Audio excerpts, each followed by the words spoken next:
같이 기도함으로 새벽기도 시작합니다. 하나님, 하나님의 말씀이 우리 가운데 만나처럼 우리의 영적 배고픔을 해갈시켜 주시고 오늘을 살아갈 수 있는 힘을 주시는 그런 시간이 되기 원합니다. 하나님의 말씀 가운데 깨닫게 하시고 말씀이 꿀송이처럼 달게 하시고 말씀이 믿어져서 우리의 심령을 이끌어가고 우리의 영과 골수를 쪼개는 은혜의 말씀이 되게 도와주옵소서. 예수님 이름 받들어 기도합니다. 아멘. 오늘 말씀은 계시록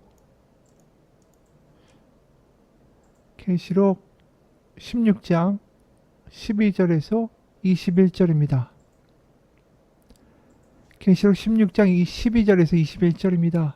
또 여섯째 천사가 그 대접을 큰 강 유브라데에 쏟음에 강물이 말라서 동방에서 오는 왕들의 길이 예비되었더라. 또 내가 봄에 개구리 같은 새 더러운 영이 용의 입과 짐승의 입과 거짓 선지자 입에서 나오니 그들은 귀신의 영이라. 이적을 행하여 온 천하 왕들에게 가서 하나님 곧 전능하신 이의 그 큰 날에 있을 전쟁을 위하여 그들을 모으더라. 보라, 내가 도둑같이 오리니 누구든지 깨어 자기 옷을 지켜 벌거벗고 다니지 아니하며 자기의 부끄러움을 보이지 아니하는 자는 복이 있도다. 새 영이 히브리어로 아마겟돈이라 하는 곳으로 왕들을 모으더라. 일곱째 천사가 그 대접을 공중에 쏟음에 큰 음성이 성전에서 보좌로부터 나서 이르되 되었다 하시니 번개와 음성들과 우레소리가 있고 또 큰 지진이 있어 얼마나 큰지 사람이 땅에 있어 온 이래로 이같이 큰 지진이 없었더라. 큰 성이 세 갈래로 갈라지고 만국의 성들도 무너지니 큰 성 바벨론이 하나님 앞에 기억하신 바 되어 그의 맹렬한 진노의 포도주 잔을 받음에 각 섬도 없어지고 산악도 간데 없더라. 또 무게가 한 달란트나 되는 큰 우박이 하늘로부터 사람들에게 내리매 사람들이 그 우박의 재앙 때문에 하나님을 비방하니 그 재앙이 심히 크미로라. 오늘 드디어 여섯 번째 하나님의 분노의 대접이 부어집니다. 그래서 12, 14절 보면 또 여섯째 천사가 그 대접을 큰 강 유브라데에 쏟음에 강물이 말라서 동방에서 오는 왕들의 길이 예비되었더라. 또 내가 보매 개구리 같은 새 더러운 영이 용의 입과 짐승의 입과 거짓 선지자 입에서 나오니 그들은 귀신의 영이라. 여기에 보면 여섯 번째 천사가 그 대접을 유브라데에 쏟는 환상을 보고 그 다음에 또 별개로 또 내가 보면 다른 환상을 또 다른 시간에 보았다라고 기록하는 거죠. 그러니까 여섯 번째 천사의 재앙은 유브라데 강에 쏟아진 게 여섯 번째 재앙이고 일곱 번째 재앙은 17절에 따로 나옵니다. 그러니까 13절부터 16절에 나와 있는 것은 또 다른 삽입된 또 다른 환상인 거예요. 근데 먼저 이제 여섯 번째 환상을 이 천사의 이야기를 보면 유브라데라는 이야기가 나오죠. 유브라데 강이 이 앞에도 나왔었습니다. 계시록 9장 13절 이 여섯 나팔의 재앙 때 나왔었어요. 여섯째 천사가 나팔을 불며 내가 들으니 하나님 앞 금제단 넷불에서 음성이 나서 나팔 가진 여섯째 천사에게 말하기를 큰 강 유브라데에 결박한 네 명의 천사를 놓아주라 하매. 여기서도 유브라데가 나온 적이 있어요. 똑같이 여섯 나팔 재앙에서 나왔던 유브라데가 여섯 대접 재앙에서 중복적으로 출현합니다. 근데 유브라데가 그때 여섯 나팔 때는 뭘 의미했냐면 바로 로마의 동쪽 국경을 의미했어요. 유브라데 건너편에는 바로 파르티아 제국이라고 부르는 나라가 있었는데 이건 잔인한 유목민이 세운 아주 폭력적인 나라였습니다. 그래서 이들이 유브라데 강을 건너서 로마로 진격해 오는 것들이 로마 제국에서는 악몽이었어요. 로마 사람들의 가장 큰 두려움이었죠. 왜냐하면 사방 중에 모든 다른 곳들은 다 어떻게 보면 통제가 가능한데 유일하게 이 동편의 동쪽 국경에 있는 파르티아 제국만이 뭔가 협상도 안 되고 제어도 안 되고 언제든지 공격해 들어올 수 있는 불안감을 가지고 있는 국경이었다라는 것이죠. 그래서 여섯 번째 나팔의 재앙의 내용에서 우리가 마병대가 강을 건너서 막 몰려오는 이 괴물처럼 생긴 그런 마병대가 이 국경을 넘어서 들어오는 그런 것들이 여섯 번째 나팔의 모습이었죠. 재앙에. 오늘 또 대접재앙에서 또 등장하면서 뭐가 나오냐면 동방에서 오는 왕들의 길이 예비되었더라. 그러니까 이 비슷한 내용이에요. 파르티아 제국을 의미한다고도 볼 수 있죠. 그러면서 이미 말한 대로 또 다른 이 환상이 하나 또 있는 거 아닙니까? 갑자기 개구리 같은 새 더러운 영이 용의 입과 짐승의 입과 거짓 선지자의 입에서 나왔다. 이건 다 귀신의 영이다. 또 개구리 같다라고 말할 때 이 개구리도 사실은 출애굽 10개 재앙 중에 하나에 속해 있죠. 출애굽기 8장을 보면 출애굽기 8장 2절 3절에 네가 만일 보내기를 거절하면 파라오한테 하시는 말씀이에요. 내가 개구리로 너의 온 땅을 치리라. 개구리가 나일 강에서 무수히 생기고 올라와서 너의 궁과 너의 침실과 내 침상이와 내 신하의 집과 내 백성과 내 화덕과 내 떡반죽 그릇에 들어갈 것이며, 바로 개구리 재앙을 말한 적이 있죠. 바로 이 개구리와 같은 영, 더러운 영이 지금 짐승과 용과 거짓 선지자, 이 바로 세 가지 종류의 악한 것들의 입으로 들어가서, 몸으로 들어가서 입으로 튀어나온다라는 거죠. 그러면서 용과 짐승과 거짓 선지자의 입이 결국 사람들을 꼬드겨서 전쟁을 준비하게 한다라는 거예요. 이 전쟁이 바로 아마겟돈 전쟁입니다.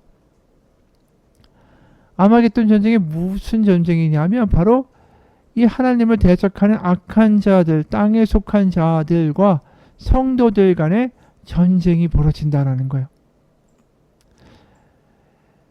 우리가 지금 여섯 번째 어떤 대접과 일곱 번째 대접 사이에 이렇게 좀 다른 내용이 들어가 있는 것이 이번만 이런 게 아니에요. 사실은 7개의 인과 7개의 나팔, 앞에 나왔던 또 다른 7개 시리즈 2개 있죠. 7개의 인과 7개 나팔. 거기서도 여섯 번째하고 일곱째 사이에는 다른 내용이 항상 삽입되어 있었어요. 그래서 마치 카메라가 이 재앙만 계속 보여주잖아요. 첫 번째 이럴 때니까 뭐 전염병이 있었다, 뭐가 있었다, 두 번째 하니까 뭐가 있었다.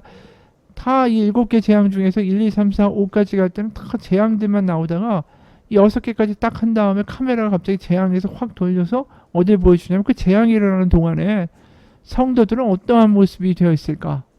이런 것들을 비춰주는 거죠, 카메라가.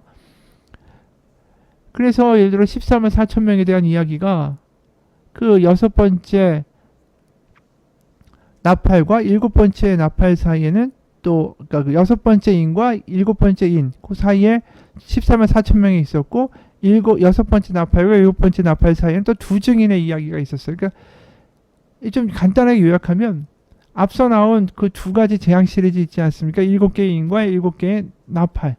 거기서 여섯, 일곱 사이에 다 이 재앙 얘기만 하다가 딱 뭐가 들어있었냐면 성도들에게로 카메라가 옮겨진 거예요. 14만 4천 명, 두 증인. 다 이 성도들이 그런 재앙 사이에서 뭘 당하죠? 이 핍박을 당하는 거죠. 왜냐하면 땅에 있는 사람들이 끝까지 회개를 하지 않으니까, 완고해서 하나님을 비방하고 자신이 옳다라고 계속 대적하니까 어떤 일이 벌어지겠어요? 땅에 있는 성도들은 핍박을 당하고 순교를 당하는 일들이 벌어지는 거죠. 그러니까 오늘도 카메라가 어디로 갔냐면 재앙을 당하고 있는데 카메라 확 돌아서 어디로 가냐면 아마겟돈 전쟁으로 가버린 거예요. 거기서 성도들이 이제 마지막으로 최후의 결전으로 짐승과 거짓 선지자들과 용의 꼬임에 빠진 이 여러 나라의 그 권력의 왕들, 땅에 속한 자들에 의해서 핍박을 받고 마지막 전쟁이 일어나는 것으로 카메라가 돌아간 거죠. 그러면서 그 전쟁이 어떻게 될지에 대해서 주님이 이렇게 말씀하세요. 15절.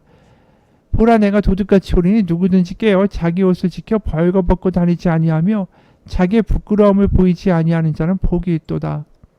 이 이야기는 뭡니까? 주님이 이렇게 아마겟돈을 일으키겠다고 막 꼬드겨가지고 난리 피면서 성도를 핍박해 들어오는 이 모습을 보면서 이렇게 말씀하신다는 거예요. 이 땅에 있는 자들이요, 너희들이 정말 오래 살 것 같고 땅을 다 가진 것 같지만 도둑같이 내가 올 것이다. 너희는 결국 수치를 당하고 파멸을 당할 것이다. 이렇게 이야기를 하시는 거죠. 이 이야기가 사실은 이 아마겟돈 전쟁을 준비하는 이들에게 하는 말씀이지만 사실 이 계시록을 읽는 것은 성도들이죠. 그러니까 이 말씀이 뭐겠어요? 성도들한테 핍박을 당하지만 이 아마겟돈 전쟁같이 하나님을 대적하려고 하겠지만 이들은 다 수치를 당하게 될 것이다. 그래서 자기 옷을 지켜 벌거벗고 다니지 않은 자, 부끄러움을 보이지 아니하는 자, 예수 그리스도의 피에 보혈에 자기 옷을 빤 자, 흰옷을 입은 자 14만 4천 명들이여 복이 있도다. 이 말씀으로 익힌다라는 거죠. 그래서 16절에 새 영이 히브리어로 아마겟돈이라고 하는 것으로 왕들을 모으더라. 그래서 아마겟돈은 바로 그 19장 20장에 사실은 더 자세하게 나옵니다. 19장 20장에 이제 아마겟돈에 대한 이야기가 더 나오는데, 예를 들어서 19장 19절 20절 21절 보면 아마겟돈 전쟁을 또 이렇게 설명해요. 또 내가 보매 그 짐승과 땅의 임금들과 그들의 군대들이 모여서 그 말 탄 자와 그의 군대와 더불어 전쟁을 일으키다가 짐승이 잡히고 그 앞에서 표적을 행하던 거짓 선지자도 함께 잡혔으니 이는 짐승의 표를 받고 그의 우상에게 경배하던 자들을 표적으로 미혹하던 자라. 이 둘이 산채로 유황불 붙는 못에 던져지고 그 나머지는 말 탄 자의 입으로부터 나오는 검의 죽음에 모든 새가 그들의 살로 배불리더라. 그러니까 이 신자들을 죽이려고 대들었던 이 짐승과 땅의 임금들, 또 거짓 선지자 미혹하던 자들 다 하나님의 심판을 받는다는 거죠. 그 전쟁을 누가 하고 했냐면 그 말 탄 자와 그의 군대와 더불어 전쟁을 했다라고 되어 있습니다. 그의 군대는 성도들이고요. 그 말 탄 자는 누굴까요? 바로 예수님입니다. 우리가 나중에 19장 20절에 보면 백마를 탄 이가 오신다. 이게 바로 예수님을 가리키는 거예요. 그래서 결국은 성도들 핍박하는 이 악한 세력들이 결국은 예수 그리스도에 의해 완전히 심판받고 불과 유황불 속으로 던져진다. 그 이야기가 이제 나중에 19장 20장에 더 나오겠죠. 그러니까 이러한 내용들이 사실은 전에도 말했듯이 계시록의 시간 순서대로 기록된 책이 아니라 이 같은 이야기들을 다양하게 반복하고 있는 책이다라는 것입니다.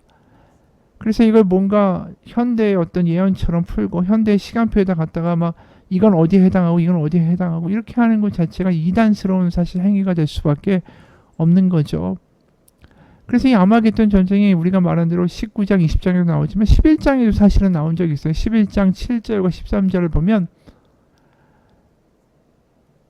계시록 11장 7절 13절 그들이 그 증언을 마칠 때 무적행으로부터 올라오는 짐승이 그들과 더불어 전쟁을 일으켜 그들을 이기고 그들을 죽일 터인즉, 이런 얘기가 나오죠. 죽이고 이기는 것 같지만 결국 백마탄 이와 그의 군대들에 의하여 파멸된다. 예수님이 오셔서 재림 때 완전히 심판하신다.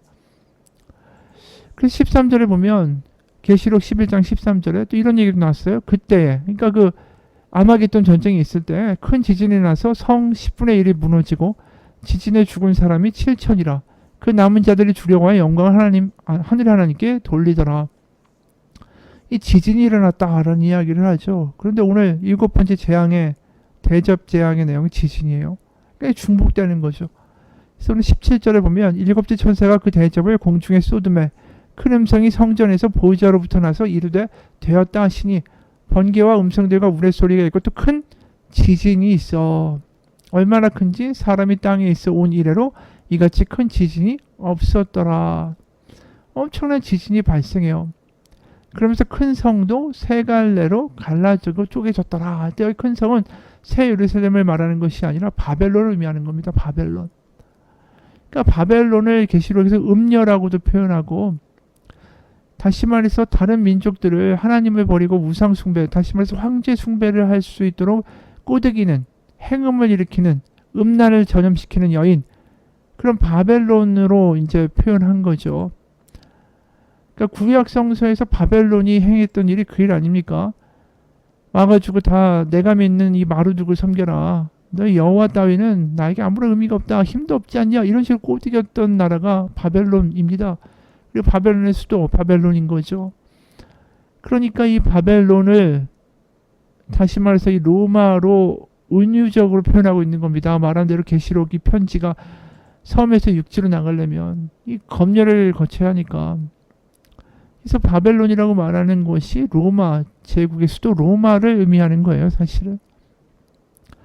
그래서 우리가 이제 주말에 뛰어넘게 되겠지만 주말에 그 로마 바벨론이 이제 패망하는 거, 바벨론의 모습, 이런 것들이 이제 그려지죠.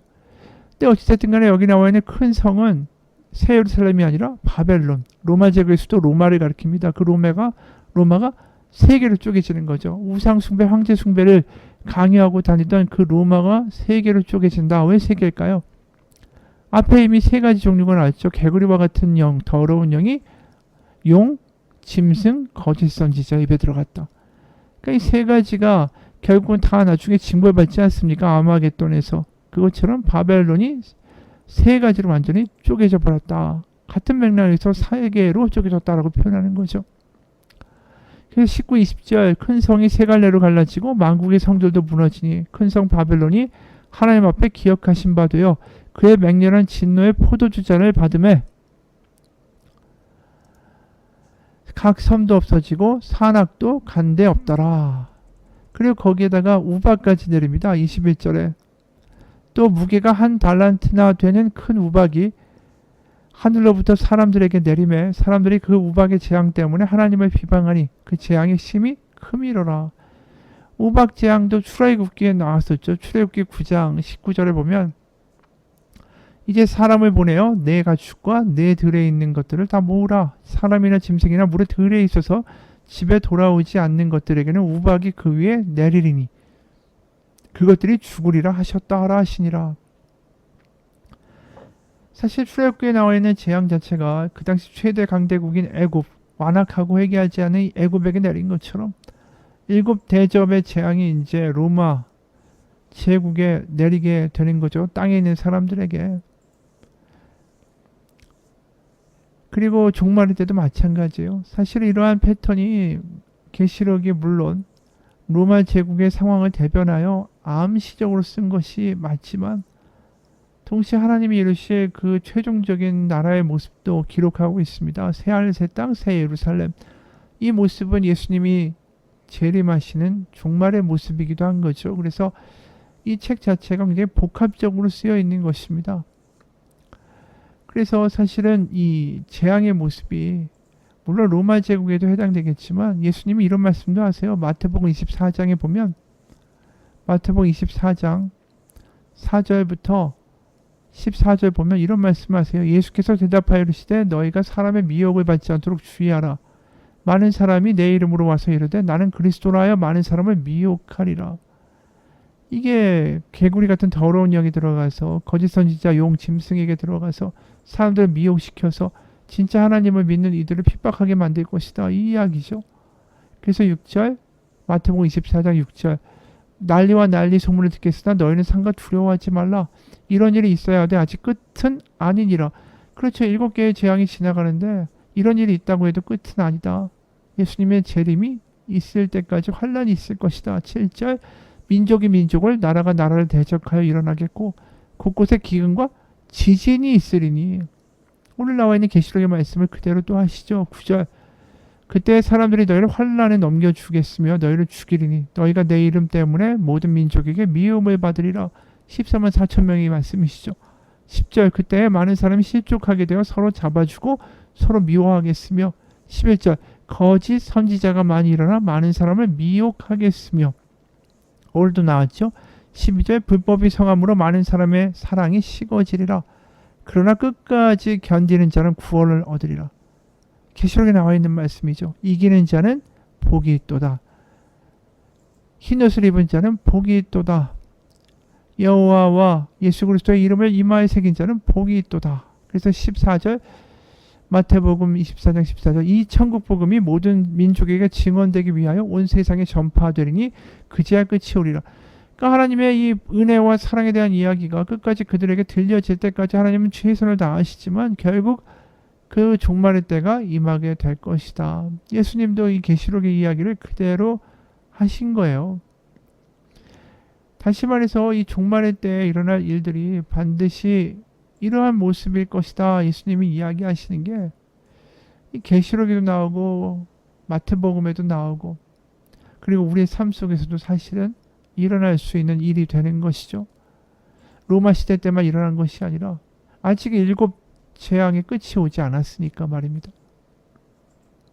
그리고 14만 4천 명이라는 구원받은 수가 새 예루살렘에 들어가게 되는 일도 아직은 일어나지 않았으니까 그러니까 이 7가지 재앙이 로마 시대에 관련된 것도 있고 그것이 동시에 더 큰 미래에 대한 이야기도 섞여 있는 거죠. 하지만 많은 이야기가 사실은 로마 제국과 관련돼서 설명되어질 수 있는 거고 또 그 이후의 이야기들도 사실 그 7가지 재앙 가운데 같이 곁들여져 있는 거죠. 그걸 구별한다는 것이 사실은 쉽지 않은 것입니다. 그러다 보니까 이걸 자꾸만 자의적으로 막 해석하게 되는 일들이 생기고 이단이 생기는 거죠. 그래서 사실은 계시록을 함부로 풀 수 있는 책이 아닙니다. 그래서 로마 시대의 배경을 가지고도 보지만 동시에 지금 우리의 삶에서도 일어날 수 있는 일의 여지를 열어놓고 보아야 하는 책이라는 거죠. 하지만 중요한 건 우리가 미래가 어떻다 이렇게 될 것이다 뭐 미래를 점치고 예언을 보고자 하는 관심 속에서 계시록을 읽어야 되는 것이 아니라 계시록의 초점은 어디냐면 14만 4천 명이 가 있는 것입니다. 새 예루살렘 그리고 예수님이 이루시는 새하늘 새 땅에 관심이 가 있는 거죠. 지금 고난과 핍박을 당하지만 결국 이것이 끔찍한 어떤 어려움이지만 이것은 지나갈 것이다. 결국 하나님의 승리가 오게 될 것이다. 지금 환란과 지진과 전염병과 기근과 재앙과 우박과 별의 일들이 있다 할지라도 그것이 하나님이 너를 버리셨다는 뜻이 아니라 하나님의 예정된 시간표대로 모든 것들이 진행되고 있다는 것을 믿으라는 거예요. 그러니까 계시록은 예언을 어떤 우리 가운데 점쳐주는 책이 아니라 이러한 일들이 있다 할지라도 하나님이 다스리고 계시고 하나님이 새하늘 새 땅을 주실 것이다라는 것을 믿는 믿음을 가지라는 것을 강조하는 책이라는 것이죠. 맞습니다. 우리가 고난이나 어떤 역경이 이게 끝나고 최종적인 어떤 목표가 있다는 것을 알게 되면 고난과 역경을 버틸 힘이 생겨요. 하지만 그것이 없다면 우리는 견딜 수가 없는 거죠. 그래서 계시록은 사실은 앞에 내용이 뭐가 있다, 무슨 고난이 있다, 언제 터질 거다, 언제 지진할 거다 이거 점치는데 풀점이니까 뒤에 부분이 훨씬 더 중요해요. 19장, 20장 이 예수님의 승리, 예수님의 재림, 하나님의 어떤 새하늘, 새 땅, 새 예루살렘 이 해피엔딩을 우리가 눈을 거기에 고정시키고 핍박 가운데도 그것을 잊지 말고 나아가자. 그럼 고난은 고난이 아니다. 고난은 앞으로 기쁨을 위한 과정일 뿐이다. 그래서 하나님이 반드시 에덴 동산에서 만드신 창조의 역사를 회복시키실 날이 오고 우리의 눈물을 닦아주실 날이 올 것이다. 우리는 그렇게 비참하게 끝나는 버려진 존재가 아니라 하나님이 사랑하신 하나님의 자녀들이다. 그것을 붙드는 게 계시록의 믿음입니다. 같이 기도하겠습니다. 하나님, 우린 세상 가운데 흔들립니다. 무슨 일이 있을까 불안해합니다. 그렇기 때문에 자꾸만 계시록에 있는 말씀을 보면서 이런 게 있겠다. 이건 언제다. 이런 걸 점치려고 합니다. 불안하니까. 하지만 계시록은 불안해하라고 우리한테 주신 책이 아니라 그 과정을 지나가서 하나님의 놀라운 새하늘 새 땅과 새 예루살렘과 하나님의 모든 해피엔딩의 결말이 있음을 잊지 말고 바라보고 기억하라는 책인 것을 믿습니다. 우리가 하나님께 하나님의 약속에 하나님이 우리에게 주신 놀라운 미래에 우리가 하나님의 자녀라는 사실에 눈을 맞추고 거기서 한 발자국 한 발자국 오늘을 살아갈 수 있는 믿음의 하루가 되게 하여 주옵소서. 예수님 이름 받들어 기도합니다. 아멘.